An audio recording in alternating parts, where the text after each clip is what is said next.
بسم الله الرحمن الرحيم. أهلا وسهلا طلاب الأعزاء طلاب الصف الأول الإعدادي، محل تدريبات أسئلة تقييس مستويات التفكير العليا لدرس القوى الكهرومغناطيسية. السؤال الأول بيقول لي اختر الإجابة الصحيحة من بين الإجابات المعطاة. ألف: أي مما يلي يعبر عن المجال المغناطيسي بين قطبين مغناطيسيين متجاورين. طبعا نحن عارفين في المجال المغناطيسي القوة الكهرومغناطيسية بتنتقل من القطب الشمالي إلى القطب الجنوبي، بيحدث تجاذب. فهنا دي في رقم ألف أنا هستبعد الإجابة في ألف. ليه؟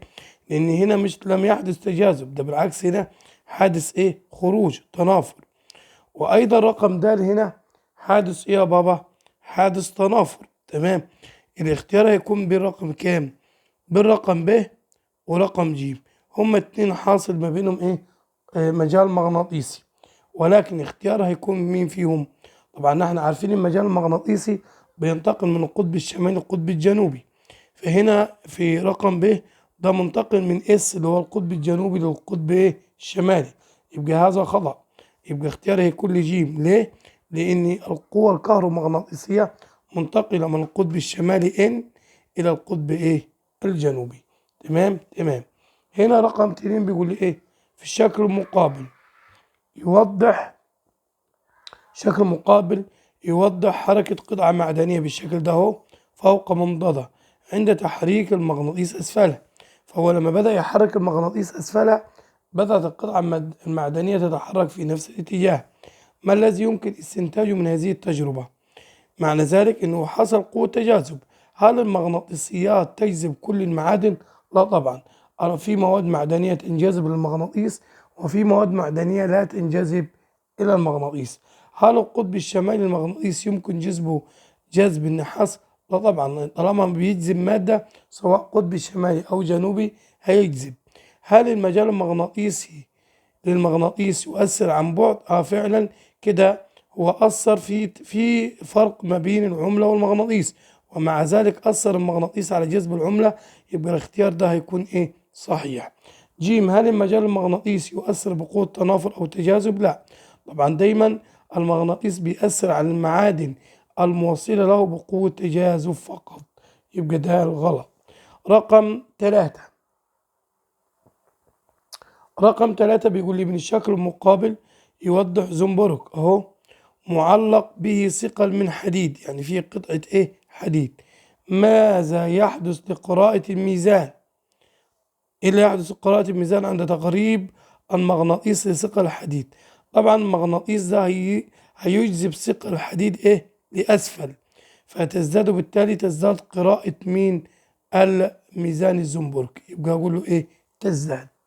رقم 4 بيقول لي الشكل المقابل. في الشكل المقابل يمثل مغناطيسيات ما القطبين متشابهين؟ هفترض ان واي ده قطب جنوبي، يبقى اكس دي قطب هنا شمالي. تمام. طب وذات قطب جنوبي، ليه؟ لان حدث تجاذب والاقطاب المختلفة تتجاذب.